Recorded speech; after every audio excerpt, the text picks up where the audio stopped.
Hello, Livestream Legends!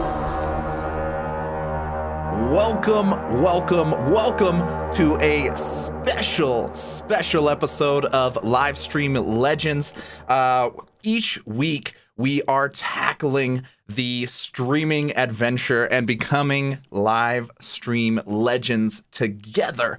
And on that journey, we also discover and encounter many problems and errors and technical issues, which is what we're tackling today, is all of the most common and most frequent stream problems that happen, how to prevent them, and then more importantly, how to resolve them, especially on the spot. Sometimes you have really no other option besides rolling with it while you're live. So we're going to arm you guys with anything and everything you need to be confident in jumping into your streams.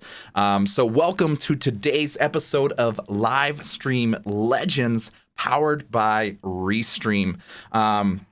Today's guest is an absolute beast in his realm. His support has been relentless throughout our community, and he's become the go-to. We kind of unofficially call him our chief technology officer of the community. But essentially, our guest today, Nick Lozano, to just give you a quick summary.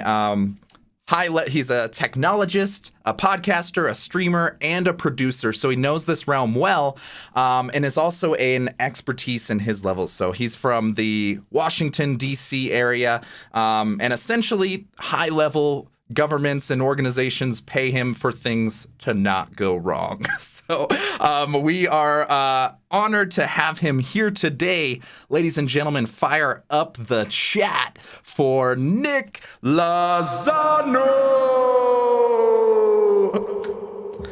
Hopefully somebody clipped that intro so that I can use it wherever I go. And I'm just going to have a button, like every room I land in that just plays that, man. How you doing? Thanks for the intro, man. Absolutely amazing. Loving it. Great to see everybody hopping in here. Hello, Teresa, Jackie, Adam, everybody else that's in here. Drop a quick little comment if you're hanging with us today. Really excited to jump into this episode and support people. I know we've been on this streaming journey, this streaming adventure, and the problems never disappear. They only shift and change. And I'm sure so many others that are on this streaming journey are discovering and encountering the same thing. So super excited to jump in here. If there was anything I missed from your intro, you're kind of a modern Renaissance man, do a little bit of everything. But feel free to fill any gaps. So Teresa is asking me where are the glasses. So they're right here. So, I don't know how long I can wear them, but yeah, because I don't wear glasses, to see normally, and I can feel your pain, Travis.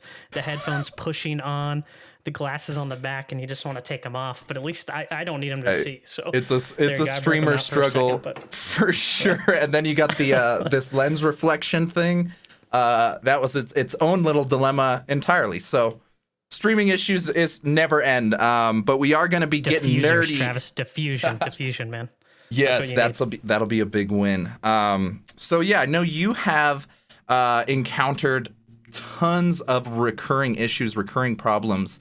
Is there an ideal way to approach this adventure of streaming, the potential problems we encounter, and then maybe setting up some systems or strategies to resolve those problems? I know this is pretty much your 24/7 rotating headaches, always kind of shift, but it's been phenomenal to see how much we can do with this medium and this platform. So yeah, what do you got in store for us to clean up our live stream adventures today? Yeah, I think so. The first thing I think of, right? It's something's gonna go wrong, right? Like, it just doesn't matter how much you do this, how much you have stuff locked in. Something just goes wrong, and it doesn't matter if you're a small streamer or a large streamer. I watched Kit Boga the other day, who's, if people aren't familiar, he's the guy on Twitch. You probably seen him on YouTube. He calls scammers all day long, and he'll get upwards of like 15,000 people watching him. And I was watching him while I was working the other day, and he literally, his Go XLR was the same thing that you had before you hopped on here. It had an update, and then his audio just completely didn't work, and he had 15,000 people watching him.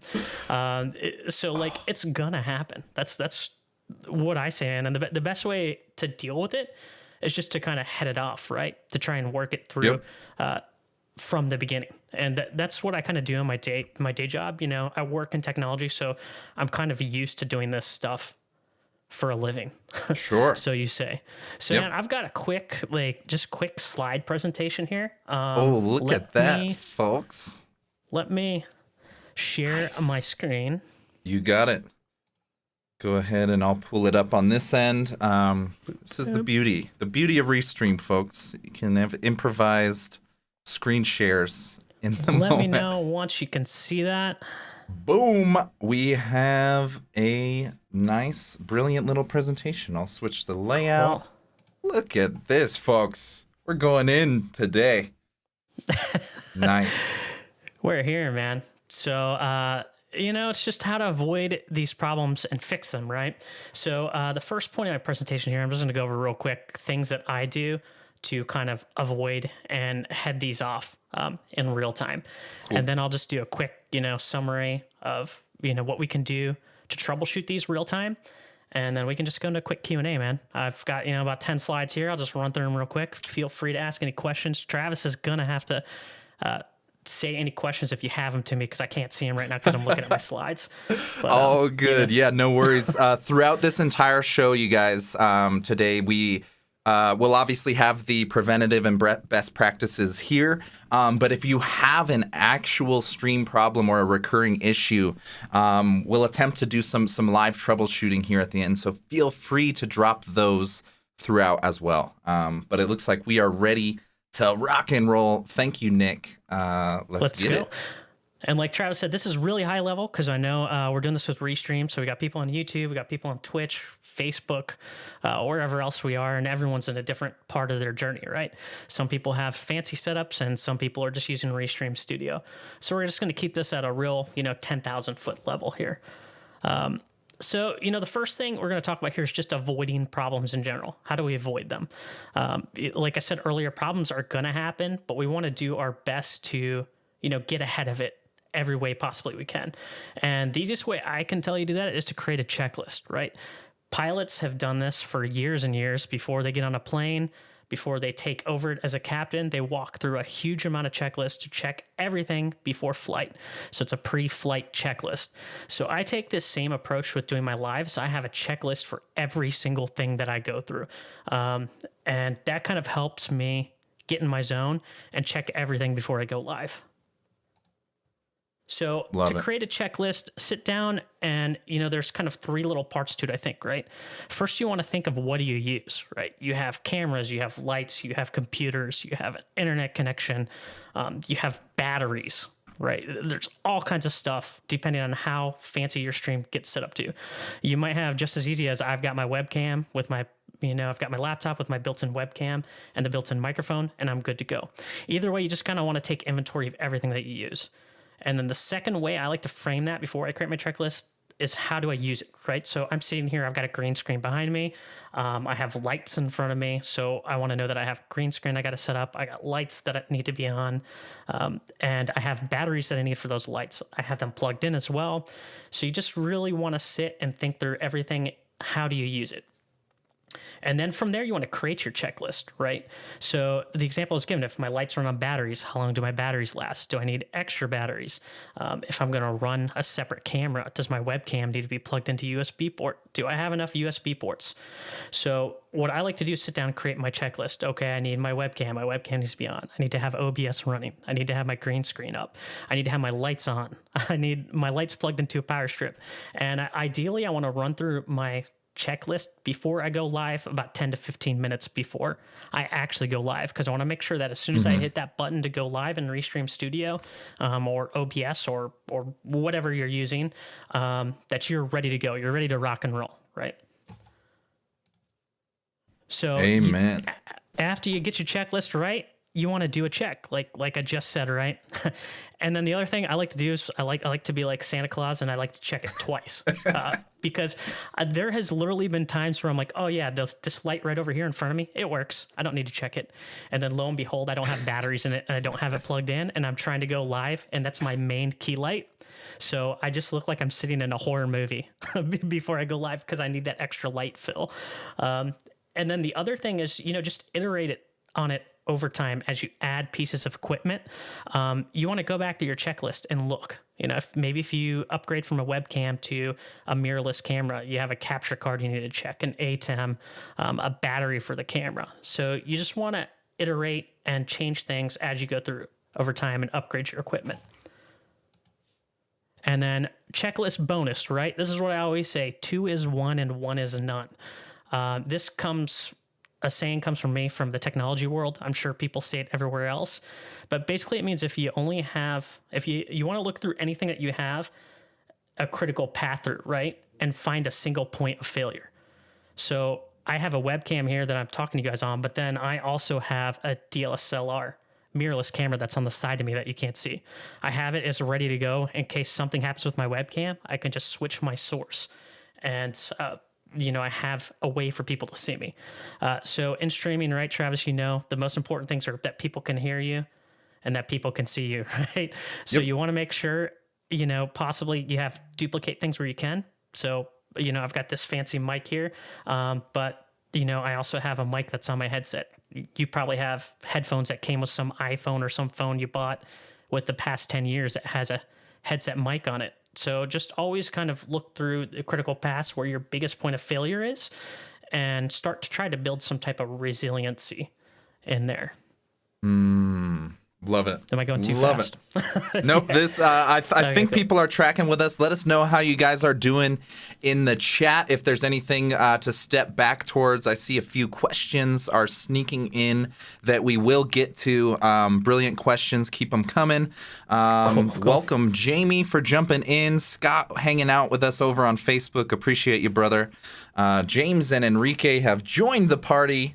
Awesome. Thank you guys so much. And I see my wife on there, Nicole. She's my personal live stream guru. Yes. For all of us. He's the same for all of us, Nicole. Brilliant. Yeah, let's keep it rolling. Let's keep it rolling, man. Here, we get through these slides real quick, right? And then we get through the whole thing. How do you fix problems in real time? This is probably the thing that stresses everybody out, right? You're live and then something happens.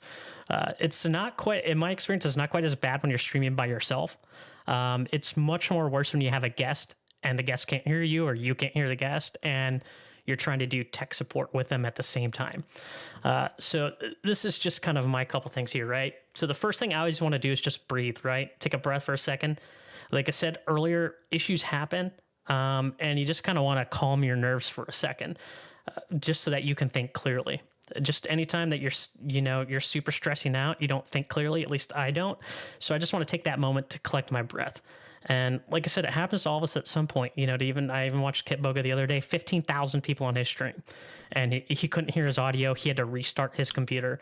So don't feel like it's the end of the world, right? It happens to everybody. Speaking of my headphones, are about to die. I'm going for a battery switch real quick. Keep it you rolling. go for it. But I'm going to be gone chat for going. a sec. I'll keep chat going. Yeah.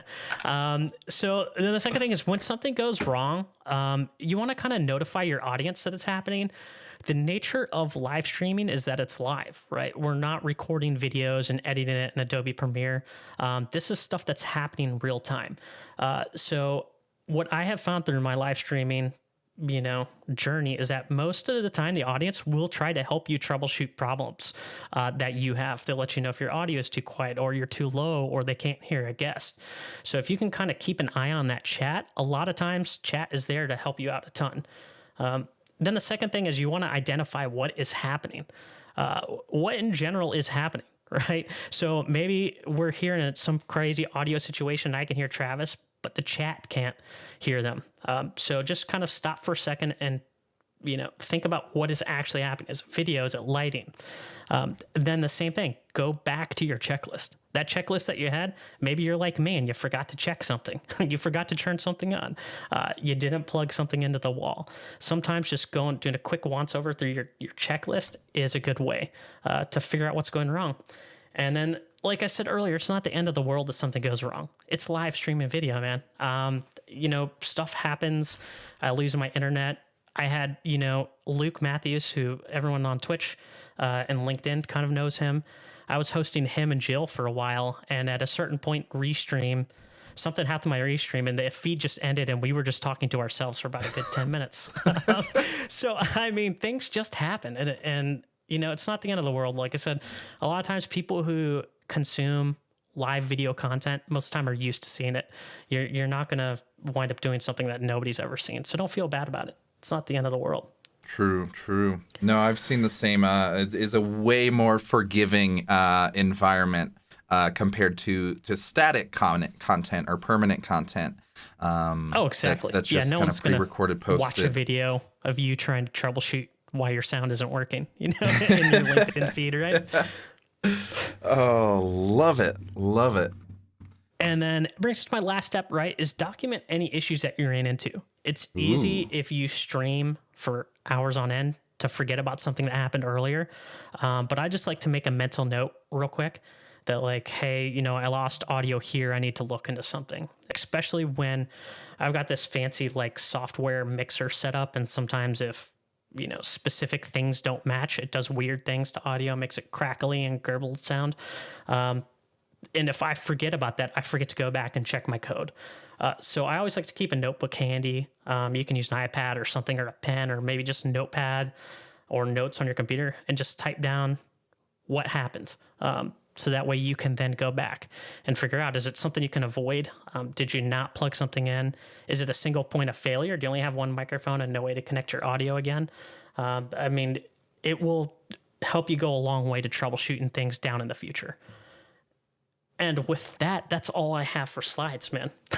Boom. I like to keep that it last really light, man. piece is pro. I have not used...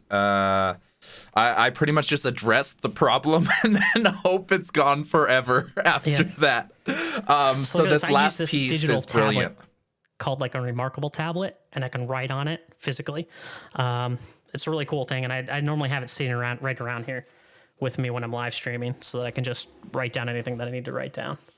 But that will take you far. It's just writing down all your problems, and then maybe you'll see that there's an underlying issue to something. Like maybe you have a problem with your audio clipping, then maybe you should check your levels because it's always happening, right? Or too much gain. Yeah, no, it not only helps with obviously the diagnosis, but that piece of preventative maintenance. Same way as healthcare, same way as any other problem. The best way is to not have the problem in the first place. So having these preventative measures in place are so key. We have been utilizing the checklist strategy. Was brilliant to see. That's something we're integrating into our producers checklist, producers camp thing that we're putting together. But these additional pieces are really brilliant. So thank you so much, Nick, for bringing this expertise to our world, simplifying it into words we actually understand. I know a lot of techies can can get excited about this and they just go way off the deep end. But I think a lot of people here are still hanging with us, it looks like. So yeah, let's go ahead and jump into the Q&A, and I see we did have some brilliant questions dropped throughout, but what we'd also like to open the table to is if you're dealing with any stream issues literally like right now, we might be able to help you troubleshoot, or some people here in the chat or in the community. So yeah, without further ado, let me go question hunting. Go question I believe hunting. Gabe had asked, what is the best I'm afraid. way to... It's actually a real question, I think. A few of them. Okay. He did throw a few troll questions in there, but essentially he was asking, what's the best way to deal with poor internet connection, either that's just a low bandwidth and low upload speed from the start, or possibly if your internet is crapping out during the stream. What type of options do we have to prevent this from happening? I know one of the things I've learned from Restream was understanding your maximum upload rate and bit rates was one of the key things I learned there. But what else can we consider? Let's do a little bit of an internet speed prevention and optimization. I can do this. I helped setup. you do this exact same thing. Yes. That's a great question, because as we stream, especially if we're doing an OBS setup where it's completely custom, which for people who aren't familiar, that's open broadcast software or something. I can't remember what the S stands for, and you got a little more leeway in that. But I would say the first thing that you want to check is your internet speed, right? And so go to speedtest.net or type in Google, do speed test, and figure out what your upload speed is. Most people have decent download speed. It's always the upload speed that's going to be the issue, right? So if you have 2 megabytes up, 1 megabyte up, you're not going to be streaming in 1080. It's just not going to happen. Yeah. And to be fair, most people don't need to stream in 1080 anyways with 60 frames per second. Like, you can probably get away with 720 at 30 frames per second and still have it look super crisp. So I would say the first thing you do is the speed test, right? If you have decent speed, I see Luke in there, I'm screwed. If you have decent speed and you've already set your upload speeds to what you can, I'd say the other thing to do is find out if you're using the modem provided by your cable provider. The first thing you probably want to do is get rid of that thing. You don't want that thing. I had to do that. Yeah. So what you can do is you can put your cable modem into something called bridge mode, or you can just plug in your own modem in front of it. You need to make sure your IP ranges, which are just the numbers it gives out, need to be separate. And you can do that as one way to try to solve your problem. Sometimes the modems that your cable companies give you or telcos, they're not that great. It's probably been used. They don't like to replace them. You pay a rental fee for them. Just get rid of them anyways, if you can. Yeah, see, Luke said he bought the best modem he could. Then the other thing you want to check is what's called your DNS, which is your domain name services. So that's basically a phone book lookup, right? When you type in google.com, the DNS resolves that to some digit of numbers and sends you there. And if you're using, like your internet service provider's DNS, a lot of times it's not the fastest. So you could try using Google's, or you could use Cloudflare's DNS, or OpenDNS. There's a bunch of them. Verizon has a public one that they can, and it all kind of depends on where you are in the world to which one's the fastest. But there are internet websites you can look up and test ping rates back to different DNS providers. So Luke, can I just pay to have you UK holiday? So I would say start there, start at your internet connection, find your speed. What is it? Then start adjusting your bandwidth from there, how much you want to stream out. Is it 720? Is it 1080? And then start checking your DNS and your equipment. That's the way I would do it. Ace. Did I go too Ace. techy? A little. Okay. We may have started losing them there at the end. But anybody that is curious about this, all of the stuff above, I see Jackie was mentioning the checklist. I know there's so many things in this adventure. So what you guys may have been hearing is something that Nick and I have been putting together. Is basically a live stream production master camp class with like a boot camp as well, so that you can go through this whole process. So let us know if you are interested. Drop a quick yes in the chat if you're interested. We'll share checklists. We'll follow up with you. Anybody that's interested in getting all of the resources and checklists and everything for that journey, just drop a quick yes, and or something in all caps so I can see it. And I'll come back through here and make sure you guys are hooked up and connected. I won't do it in real time. We'll do a more in-depth like internet tutorial, like how to do this stuff. I could probably do a whole live stream just on how to figure out which DNS is the best one to use. So we will do stuff like that totally within this to make it easier to understand, so you don't have to go down a YouTube rabbit hole of trying to figure everything out yourself. Amazing. Yeah, we'll make sure you guys are armed and dangerous for that. Feel free to drop questions in here. How do you clean chocolate off your keyboards? Gabe, that sounds like a personal problem, not much of a streaming issue. So good luck with that one, bro.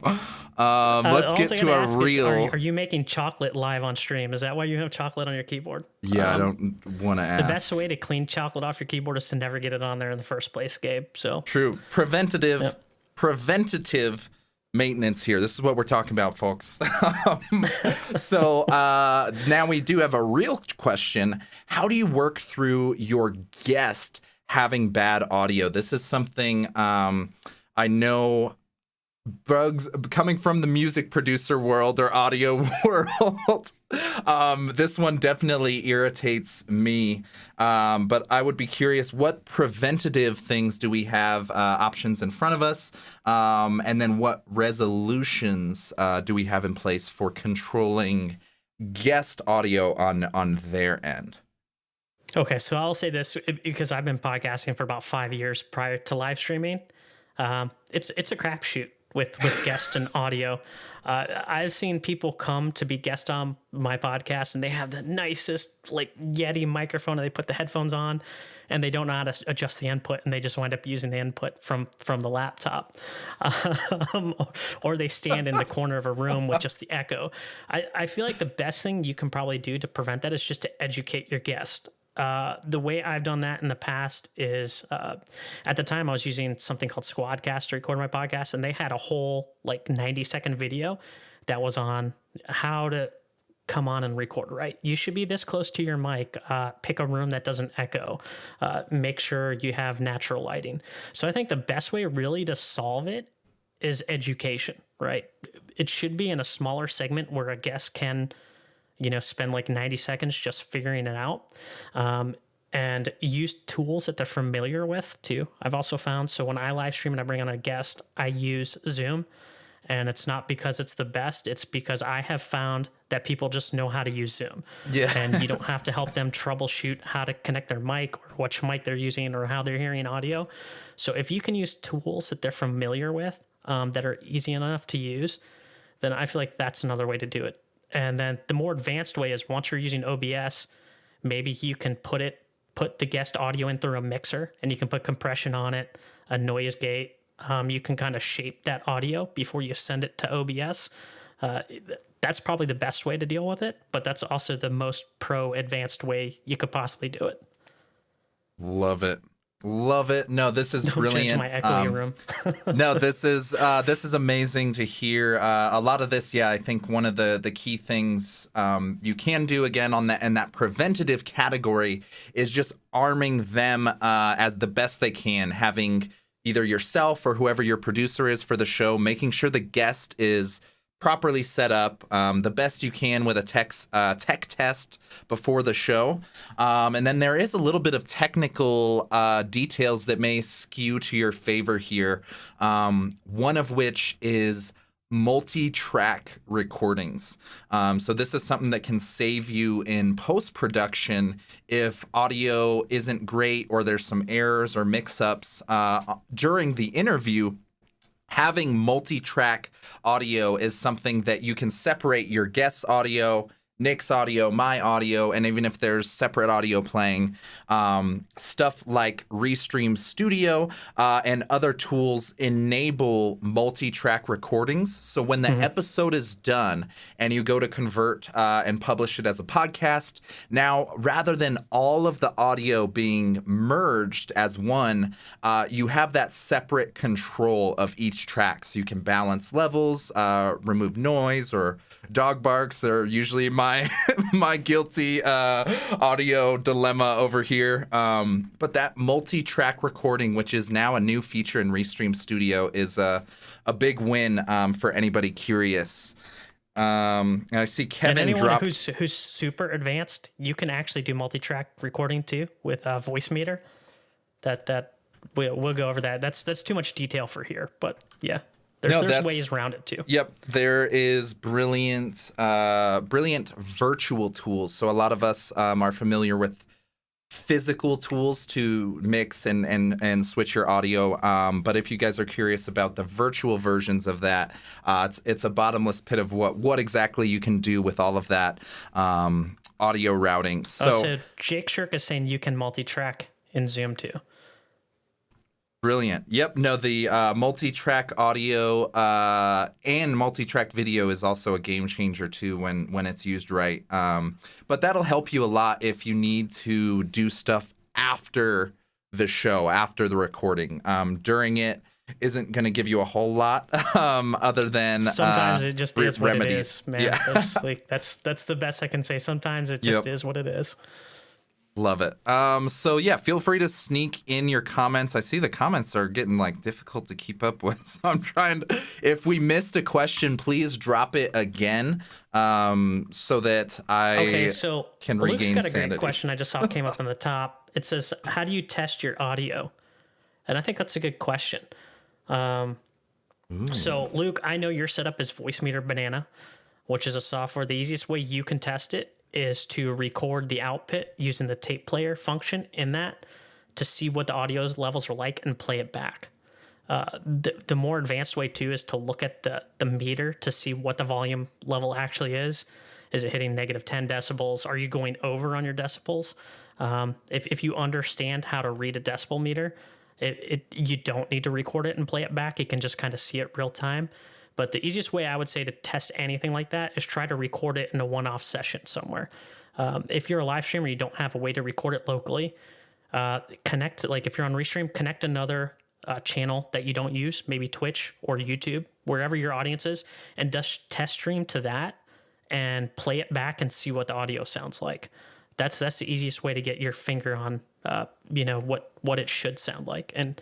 And what things sound like are subjective. Like what I think sounds good, Travis might not think sounds good.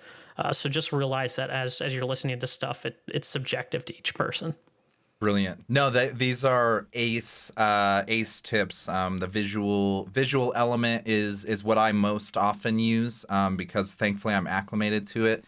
We did have a prior episode of Livestream Legends all about audio options, mixing audio, and then a critical piece of that was relative levels, relative sound levels. That was one of the issues we had with you, Luke, was the relative sound levels of something being way louder versus way quieter.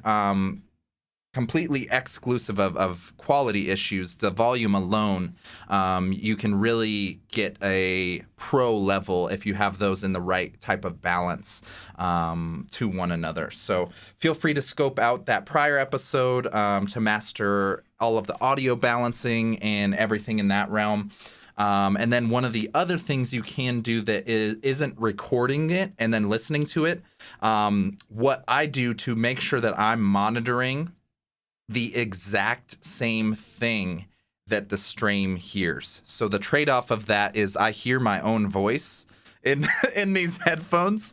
Yeah, it throws people off in the beginning. But it's a little weird, but it's my favorite strategy because I know what I'm hearing is the exact same thing the stream is hearing. So with all of the audio routing tools you have, like Voicemeeter, or in my case, I use an Go XLR, you can route your headphones or whatever you're using to monitor the show or listen to be the exact same audio as what's going to the stream. And for me, that helps me know when the music's way too loud or when I'm way too quiet. Moments like that are pretty much in tune because I'm hearing the exact same thing. So that's an alternative way to sort of test. I guess that's more monitoring rather than testing. But it does help you make sure you're on the same page as your audience. Yeah, and for anyone who doesn't know, monitoring is just a fancy way of saying listening to what something sounds like. So you monitor your headphones, you can monitor it from speakers. That's just a term from the music world. Yeah. Boom. Getting a little bit out of the tech world, but it's relevant here for the open Q&A because this is a recurring pain point of stream life and content creators. How do you stay safe from copyright strikes with your audio? So I'm going to say, so music is the thing that everybody wants, right? And it's the hardest thing to figure out. My advice always to people is just use Stream Beats. It was created by a Twitch streamer. Well, I guess he's a YouTube streamer now, Harris Heller, who is a professional musician. So just look up Stream Beats and you can use that music. And he has actually submitted all of that to YouTube. He submitted it to Facebook. He's submitted it to Twitch. You won't get a copyright strike on it. You can download it. You can play it through Spotify. You can play it through YouTube Music, I think. You just want to be really careful with what you use. Even some things that show up as royalty free, you can still get a copyright strike on it, depending on, you know, if you get ad revenue from Twitch, maybe you're not authorized to do that.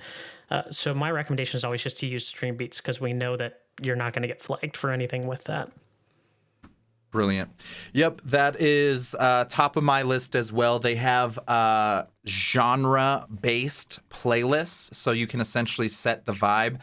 And alternatively, there are a few record labels that are catching on to this dilemma, and they are now making entire playlists and archives of their library that are DMCA friendly, copyright friendly.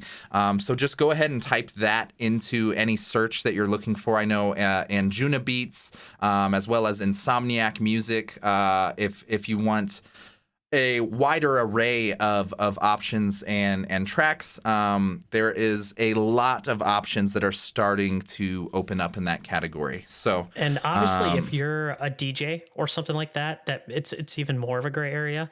Like I know if you're a DJ and you're on Twitch, you can play it because you're technically performing, but it will blank out the audio. Out of the stream, but just be aware After that you it's have recorded. to physically be performing it. Like you have to physically be mixing the audio somehow. If you don't do that, you're going to get a copyright strike. But that's just the one caveat. I don't know if there's any DJs in here, and if there are, they probably already know that. Yeah. No, that was brilliant. Thank you, Drew. I know that is a critical dilemma a lot of people are struggling with. How do I host a poll on Twitch? Nice. You got to be an affiliate, Luke, or else it doesn't work. Oh, we just got to get you to 50 followers. So you need 50. You need 50 followers. You got to hit that affiliate link, and then you can do polls. Until then, you can't unless it's changed. Maybe someone in chat can correct, but I'm pretty sure you have to be an affiliate for that. So, in a similar dilemma of what Drew was asking, Kevin is curious, now that we know the music to select and what we are allowed to play on stream, how do we actually get that backing audio or any type of second audio source into a stream? So this is one of those things where, you know, there's tons of ways to make minestrone soup, as many ways as there is Italian grandmothers, right? Yeah. So basically what you need is so if you stream using, you know, Restream Studio or one of the other providers, can I say the other name, Travis? I don't know, but if you use one of the other ones, people know what they are. Yeah. You connect through a web browser and you have to put a mic, right? And you're like, well, I've just got this one mic here. How can I put music through that? That's where either using a physical mixer, like you have the Goal XLR and routing music through that, or using something like Voicemeeter Banana and taking your mic and an output out can solve that for you. There's different ways to do it, and I'm not sure we can describe how to do it in just one live stream. We could probably spend 2 hours just trying to explain how to do that. Brilliant. No, that's the sum mix. That's essentially what I'm doing currently when I jump into those is the same way I had a merged audio going to my headphones. You can set that same merged audio to be your single mic input here. So in the super simple browser studios, that merged audio into one track is going to work great. The screen share, I know when I was first trying to figure that out, I used the Restream Studio screen share, and you can just pull up a playlist. And this was before I had any of the mixer stuff to figure it out. So if you don't have a virtual mixer or a physical mixer set up quite yet, you can use the screen share feature and make sure that you're sharing the audio from that. And then you can basically have that screen share active and then just maximize your own face or camera or whatever so that the audio is going in the background, and you essentially have your backing music in a kind of janky way, but it works.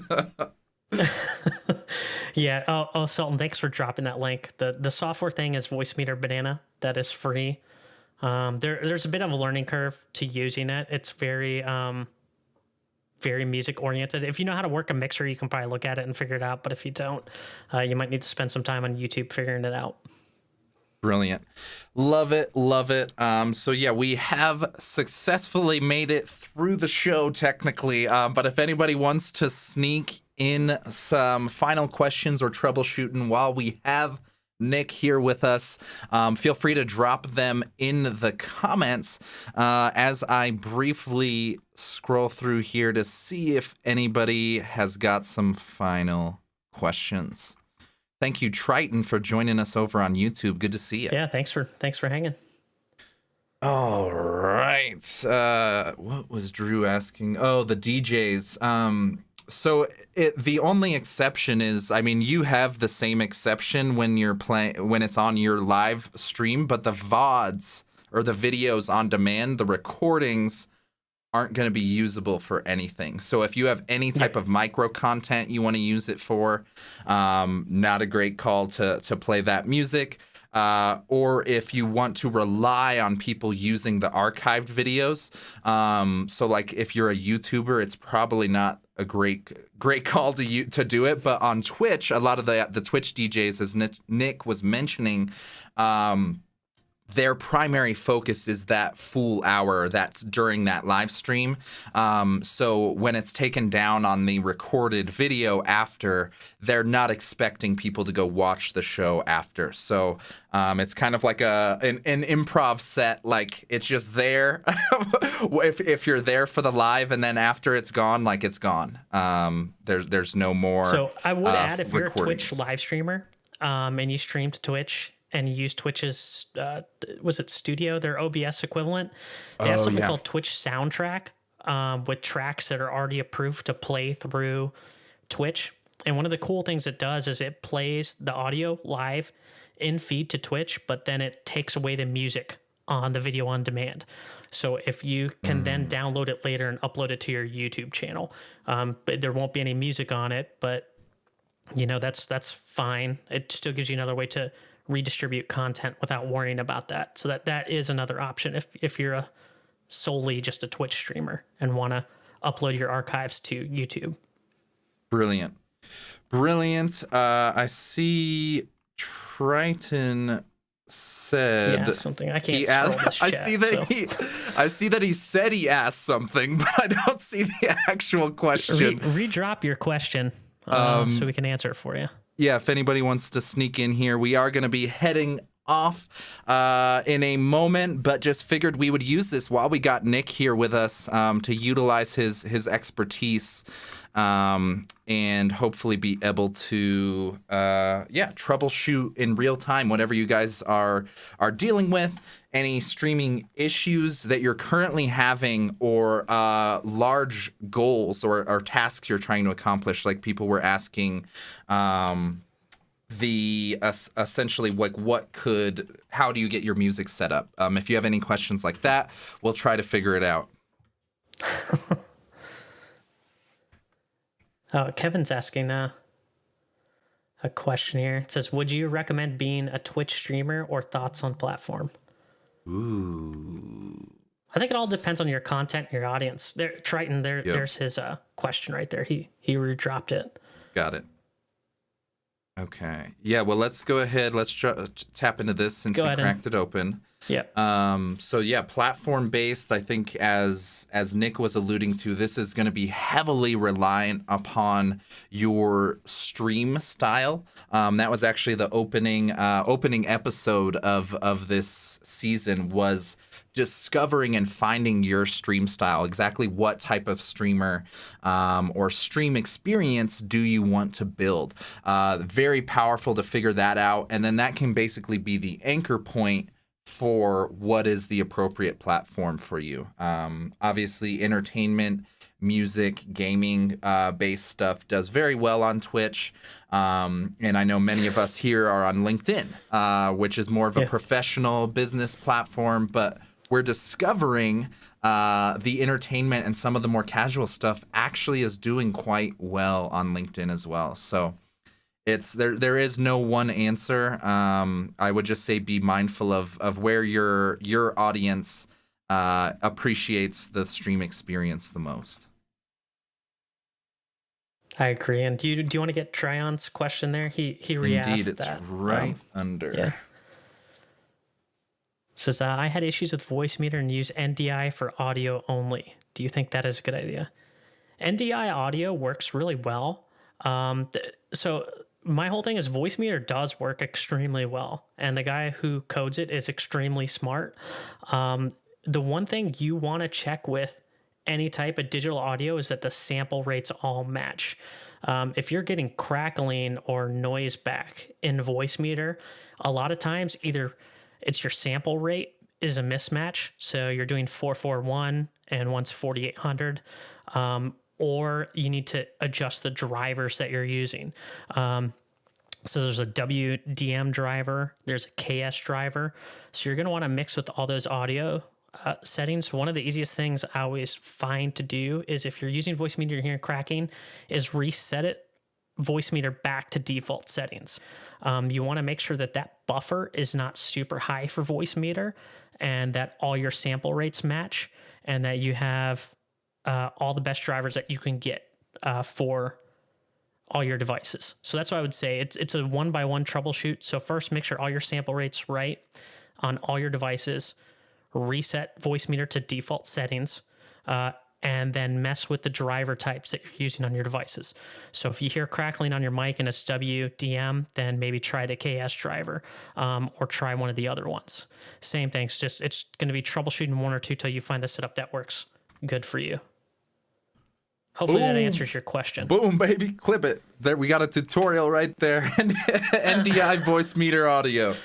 Yeah. Amazing. Thank you, Triton, for joining us. Yes, you can actually stream on LinkedIn. It's been amazing to see how people are utilizing it. But if you are on LinkedIn, join the party over there. It's cool to see people jumping into live.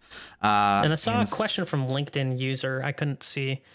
That is Jamie. Oh, yeah, there you go. You pulled up over the right on that Jamie over on LinkedIn snuck this one in, asking about cameras. We've tackled a lot of audio issues today, but understanding your camera, I think a lot of people are realizing this is another piece of the equation that is not nearly as difficult as it used to be, with like HDMI cables and capture cards and DSLRs and all this stuff. And actually, you can just use super simple stuff. Webcams have gotten ridiculously good, and even our phones, the cameras Yep. on our phones have gotten like, I have an like super old phone and it's still really good camera. So I'm sure the ones nowadays with like 4 lenses and Well, they all better. that They're crap like on them $1,000. better be They're like good. $1,000 US. They better be good cameras.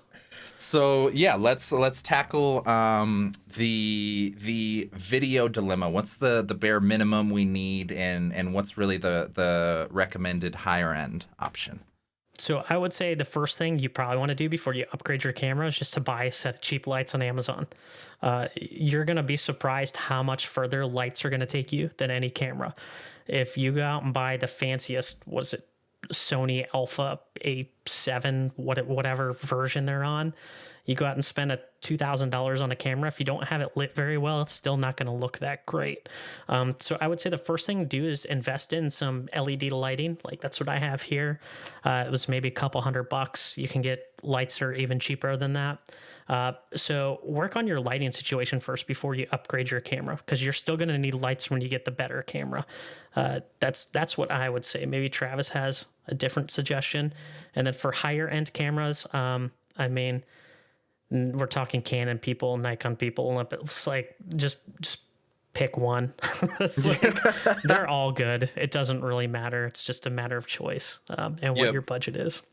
Yeah, nope. I would duplicate almost all of that. The lighting was a big win for my world. I'm still figuring that out, kind of doing some of the photography, videography research, but I had just bought like, Amazon LED lights, like no big brand name or huge like production studio set of lighting. Like it's a pretty plain, boring light up there that, I don't know, nothing super fancy, but it made a dramatic difference using the same webcam.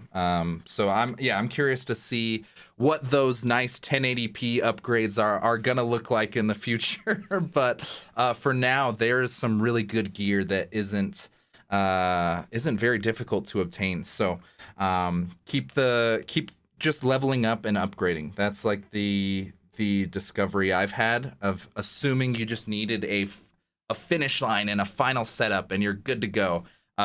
Totally not how this works. It's one little upgrade at a time.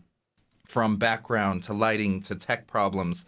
It's slow iterations, and that's what I'm hoping we're emphasizing on this journey as we share these streams each week, of sharing the streaming journey together and really just continuously leveling up. So excellent advice here. Appreciate everybody that's hopping in. I believe we got one more. Oh, that's just a comment, I think. So yeah, phone cams are great, and you can apparently use them in all kinds of different contexts. So appreciate it, Triton. All right, folks, I think we are out. I think you have one live last question there. support. Drew asked what webcams each of you are using. I'm using the Logitech Brio. Drew on manual settings, so I have autofocus off and I have my white balance set manually. I have a bit of photography background, so I know how to set all that stuff. But if you don't know, basically, if you get a webcam, get any of them and turn autofocus off, and control the lighting yourself. That's what I would say. I don't know what Travis has. But I'm taking notes here as I go turn my autofocus off. I'm on a plain Logitech, I think 920, and I have done nothing special with it at all. I just plugged it in, and I'm using it as is. I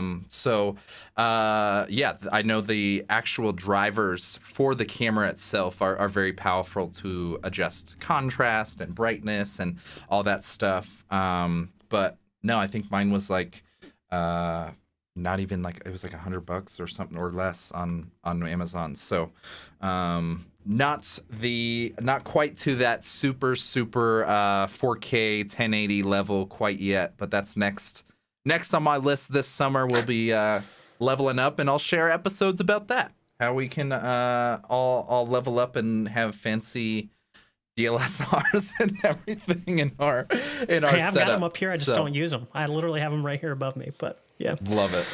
All right, folks. Well, I believe that is the end of the line. Oh, wait. One more quick little one from Captain Loca. Welcome. How to connect the chat app overlay with Twitch Studio. Interesting. Now, this is one of those, there's probably multiple ways to get to the finish line. I would say the easiest way. I would say the easiest way. Okay, so you're a Twitch streamer. Either use Streamlabs, OBS, and set up a Twitch chat overlay through them, get one of the themes, or do one through Stream Elements. And then what you do is you just put that in Twitch Studio as a browser source, and you throw that overlay on there. Just find a theme that you like, that they have, and do it that way. And you can buy themes of chat overlays at like Nerd or Die or Owned 3D, a couple other places that either connect to Stream Elements or Streamlabs. Either one of those, that's probably the easiest way to get your chat in and have it more designed to look instead of just having plain text go up and down. Nice. Yeah, no, I think I've seen many of those, especially for the Twitch only chats. And one of the brilliant ones for the multi-streaming, which was honestly one of the first reasons I was pulled towards the Restream element, was having that merged chat from multiple platforms can really be a game changer. So there's always the option to use Restream chat the same way as those apps. Or if you're set up on Restream Studio, you can essentially use your OBS feed as a camera source. So you can pull that in as an RTMP, and then we can drop, or you can drop this chat overlay, which is embedded into the Restream Studio side, which you can just use as an overlay on your thing. So that's a path of less resistance, but it sounds like I see you're already mentioning OBS and stuff. So you might be pretty well versed in that realm. But, and I've seen people utilize Restream Studio and OBS where they do the virtual cam out of OBS into Restream. So they leverage some of the simplicity and pulling the comments on. Yes, I'm excited. I've seen people even do that too, which is kind of a cool way, to kind of leverage both. Totally. Yep, that is the next upgrade I'm wanting to set up, to be able to double dip, have Twitch alerts and all the fancy stuff, and then also have the ability to pull this chat overlay and the highlight questions is really the... And try to ask it. Do we have time for one more question? Because he asked a good question since we talked about cameras. We technically have an entire another hour, but we'll use these last 3 minutes. Let's see. Triton dropped It was about webcams and the settings. Oh, there it is. In OBS. Cam settings. Because I think a lot of people struggle with this. Okay. So this is a great question, because if you mess with your settings inside of OBS, it only remembers that inside of OBS. And when you reset OBS, the settings are gone. The easiest way to do this is if you have a Logitech web camera, which I'm sure most streamers have, is Logitech has an app called the G Hub or something like that. They have a specific app. You can actually adjust all those settings inside of that app, and then your camera will remember those settings because it will reapply them.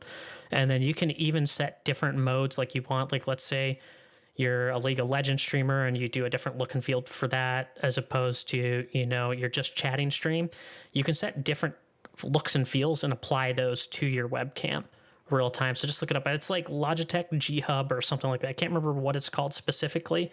G Hub. Yeah. So try and G Hub and Capture. Yeah. That's what the two I would use to kind of set your camera. Not quite as much Capture, but G Hub. Ace. There we go. Did I get that in time? Okay. There it is. No, we are good to go. Thank you, everybody that joined us for this stream. As we mentioned earlier, Nick and I are actually putting together a masterclass combined with a boot camp so that you can essentially learn all of these hurdles of media production, knock them over, get all the tech and hardware stuff set up so that you can go from what the hell is this stuff to a confident launch in your first show, your first stream. So if you are interested in that, we'd love to support your journey. Reach out to us individually or drop a capital YES in the chat right now, and I'll come to this moment and I'll hunt you guys down and follow up any information for y'all. But for now, thank you, Nick. I appreciate you so much for sharing your intel. Thank you for having me on. Your knowledge here with the community. It's been amazing to have you parallel on this journey as we're all figuring out this live stream adventure 1 week at a time. But appreciate you so much, man. You got it. And if anyone's looking for me, I'm Ronin Janitor on Twitch _, or I'm Nick-Lozano on LinkedIn. Just shoot me a message or reach out to Travis and he'll get a hold of me if you're looking for me specifically. Indeed. Perfect. No, the Ronin Janitor is quite fitting because this man cleans up all of our problems, tech problems in so many brilliant ways. Appreciate you so much. Thank you, Nick. Thank you. All right, ladies and gentlemen, that is the end of the line. Thank you for joining another episode of Livestream Legends. Glad to have you here, and we hope to catch you next week. We'll be going over how to utilize the recorded stream feature, how you can play recorded streams and utilize it as a live stream on your platforms. So stay tuned. Thank you for joining, and we'll catch you next week. Take care.